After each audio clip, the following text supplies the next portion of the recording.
Benny the Bull. All right, Will, baseball or NCAA sports? Baseball. I'll let you choose. We're talking baseball. Okay, we'll start there. Your loss. All right, we have a bunch of fun stuff to talk about, and then about the next 45 minutes, folks, we're not going to be serious at all. Because we're usually so serious. This is such a serious show.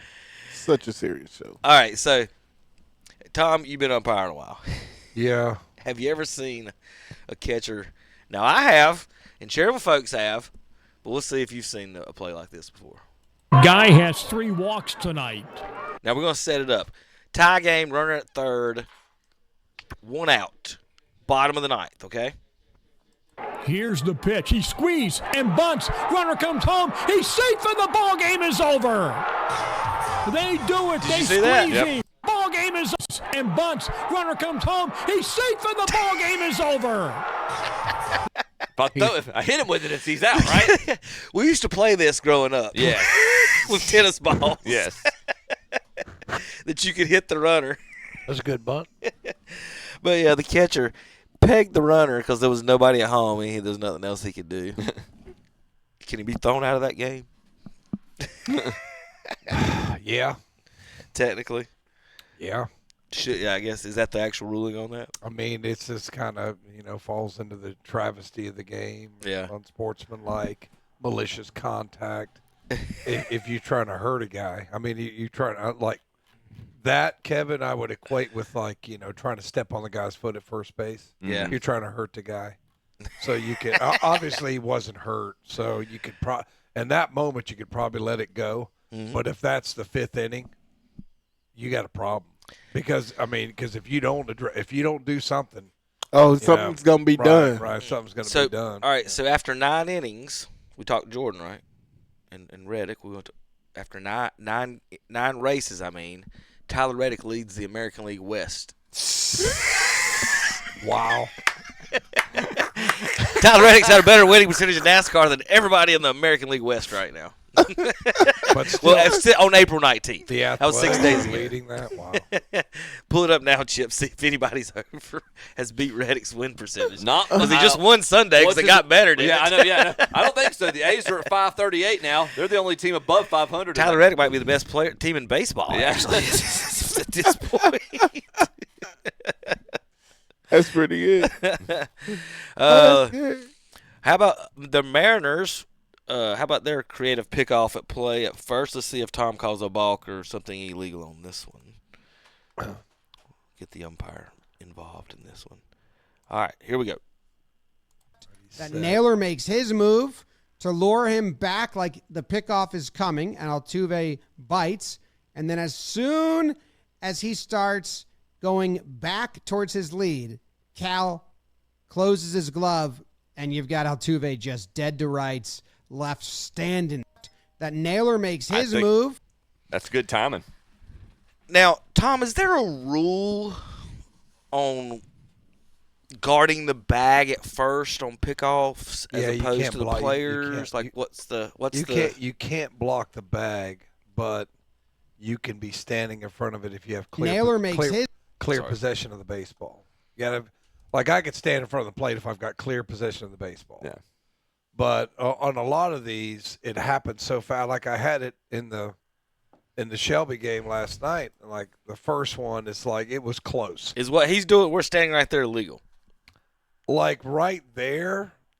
He's not looking at home plate. There's no play. Right. But if Altuve starts back to the bag and then the throw is made and he runs into him like about when the ball's getting there, then you've got obstruction. But on that one, since you've got clear possession of the ball, now he doesn't make a move back to the base, so it's kind of hard to call. But if he makes a move back to the base and stops because the guy's standing in his way, then you probably have obstruction. But the problem is it happens fast. Right. In Major League Baseball, you've got that guy over there at first base sitting there looking at it. But if you're in the middle, there's only two of you, and you look last minute, you know what I mean? It's hard to determine. Did he have clear possession of that ball standing there, or was it more of a simultaneous thing? And if it is, then you have obstruction. So the reason I asked that, and I think I have a video somewhere on here, and I don't know if I can find it, if I did save it or not, or I saw it in the game the other day, but there was a an umpire talking to a first baseman about that particular thing is that he called it was a major league umpire. He didn't see it the first time, what you're talking about. He said, and then he got in an argument with the coach. He said, I wasn't ready for him to do that, and he called it like 2 pitches later that he actually did that. And he interfered like he was not. He told him he wasn't guarding the base, like he was guarding whatever the runner. This is old highlights of. I gotta get the number down. 17. Calvin Hastings will like this one. There's another throw over there. Really, all that 17 straight pickoff attempts. Tom, would you like this? Breaking stuff and off with speed Vince stuff. Coleman, St. There Louis he Cardinals comes again. speedster, on first base. So stupid. Throws over there again. Pete Rose is the recipient I mean, of those wish I kept 17. track. He probably bet on it. And you know what he did on pitch 18, Houston Tom? is winning and Atlanta is losing. He stole second base.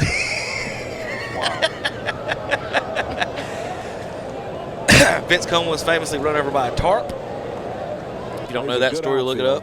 They cheated the World Series from us. Getting a shot at playing every day. The He other also one, likes fireworks. then the other one, we were also cheated by Don That's Dinger. something. A terrible You do call that all first day, you know. There's no rule against it. That's no correct. limit. No limit. Now there Craig is. threw over there 14 consecutive times once. There goes Coleman. The pitch is a strike, and it's a strong. That's why they went, because that catcher had no chance.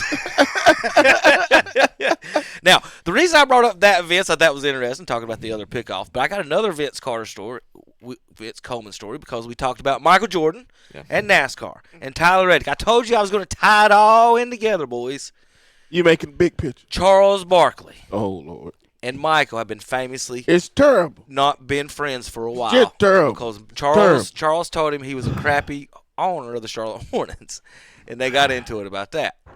Well, recently, Vince Coleman, of all people, brought the two together. Might be bringing them together. Barkley says, I was just chilling at the house last week. One of my friends is Vince Coleman, great baseball player. When we answer the phone, we say some unkind words to each other, Will. He says, yo, I'm down here at the Grove. I'm sick of you and MJ's BS. He's right here. Y'all need to talk. He said, and we had a conversation, but Vince Coleman is the person who is responsible for that conversation. Way to go, Vince. So we may see.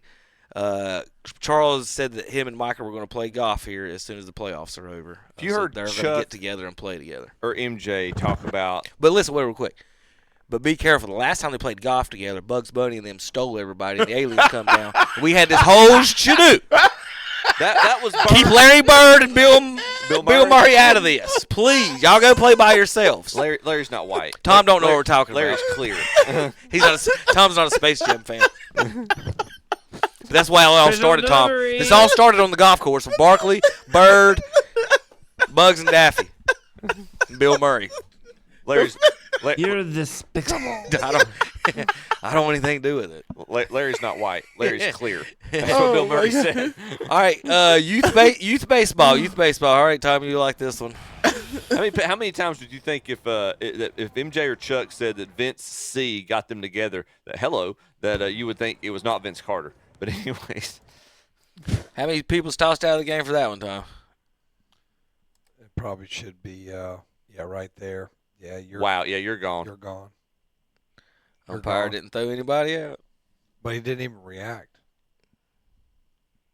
No, you're gone.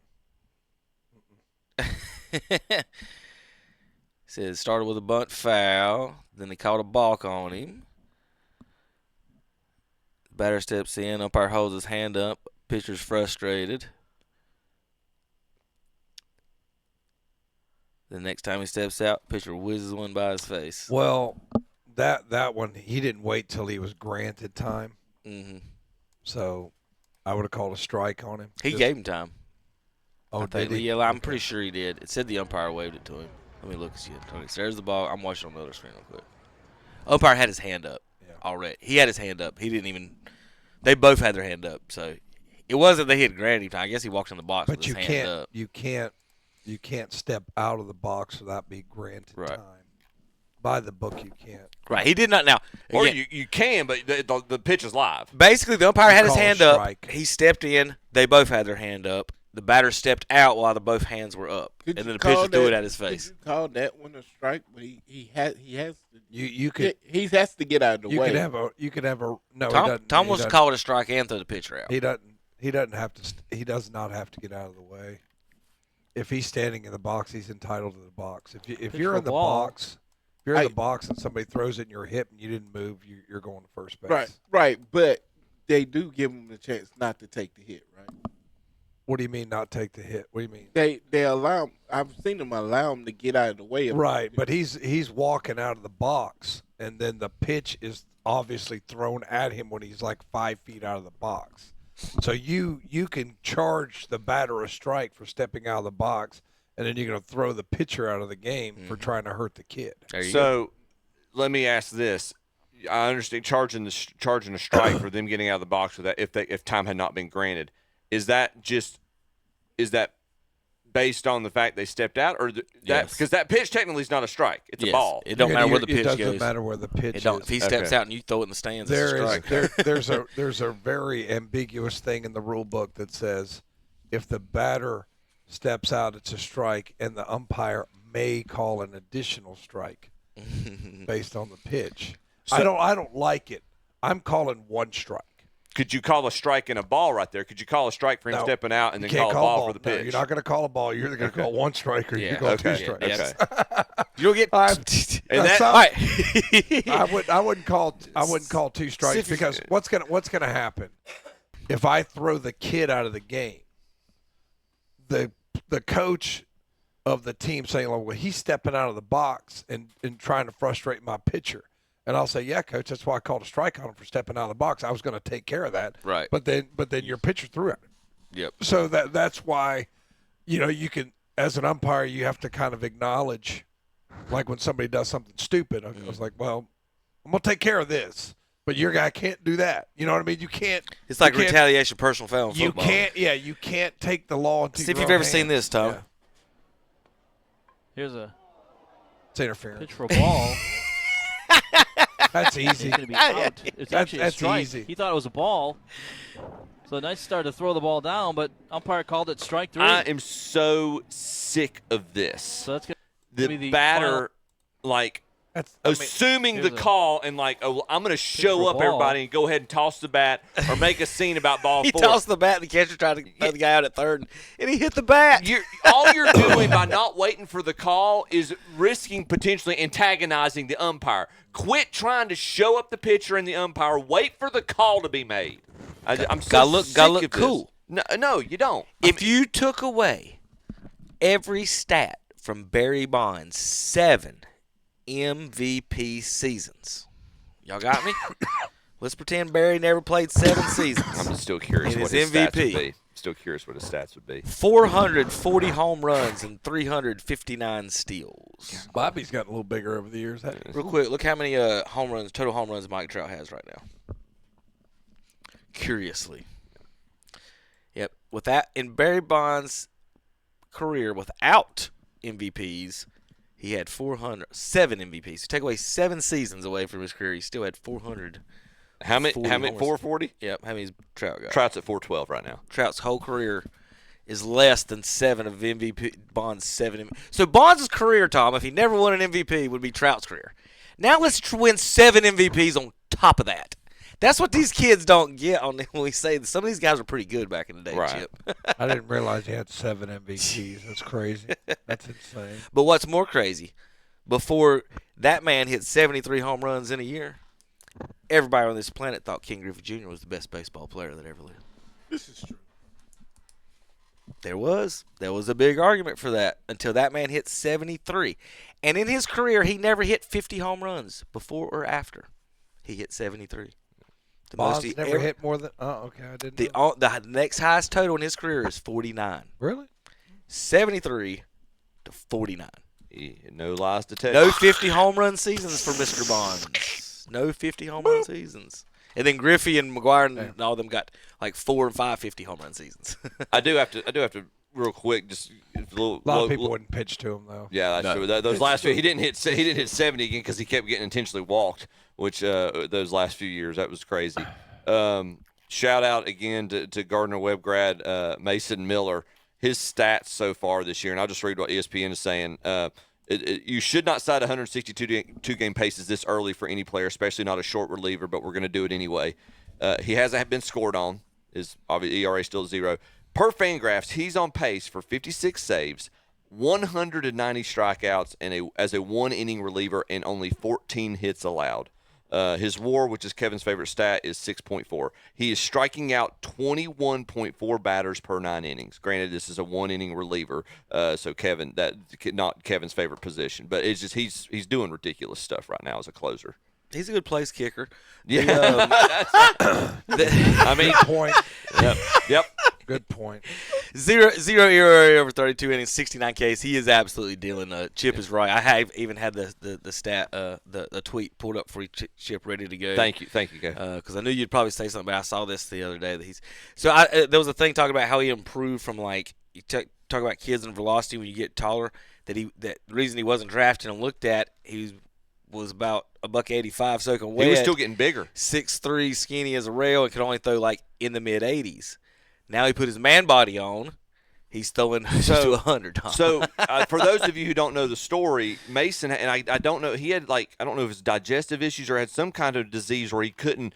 He wasn't able to put on a lot of bulk, a lot of strength, and they finally got his diet worked out. He was able to work with doctors. This was like his freshman, sophomore, junior year of college, but he wasn't big, and so he was just starting to put his weight on and get some muscle. And but teams weren't. He didn't have a lot of zip. Didn't have a lot of speed on his fastball. So Coach Jim Chester at Gardner Webb took a chance on him. He ends up continuing to bulk up and starts seeing his velocity increase. He becomes the ace of the squad. And baseball, the A's see promise in him, and that's when they drafted him. It's an incredible story, and he's a very good young man. He's got a good head on his shoulders. So I'm happy to see him succeeding. Real quick, too, about with Gardner Webb, they're playing Big South Conference leader Winthrop this weekend at home. Oliver Wilson last night, Gardner Webb's ace pitcher, 9 innings, complete game shutout, 5-hitter. I told Oliver after the game, I've announced games for 7 years. That might be the most impressive pitching I've seen at home since Mason was there. So it was very well impressive game to watch. American League standings: Yankees in first. Rays in second. In the East, above 500. In the Central, the Guardians and Tigers are over 500. Guardians in first. Tigers one behind. Out West, the A's are 1 game up on the Texas Rangers. A's. Look at the National League. Who's got the best record in baseball, boys? Look at that. Who's that? The Braves. Atlanta Braves. Yeah. I'm going to see them tonight and tomorrow, actually. Enjoy that. Who are they playing? The worst team in baseball, the Phillies. Oh. So they are playing the way everybody thought they would play last year. I'm going to buy a wheel of tomahawk chop from the bootleg guy out front. And I mean, look at the Cincinnati Reds at 17-9. Well, look at the Pirates. The whole National League Central is above 500. They're offsetting the AL West.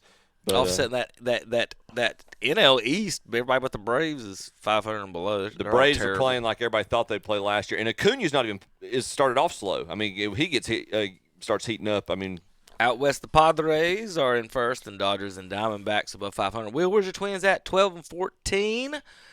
They gonna make a fight this year? They just having a bad week. 3 and 7. Will, how are you a Twins fan? Kirby Puckett. Oh, there you go. Yeah. Old Kirby. I remember when he got hit in the face and broke his jaw. That was, so did Wemby.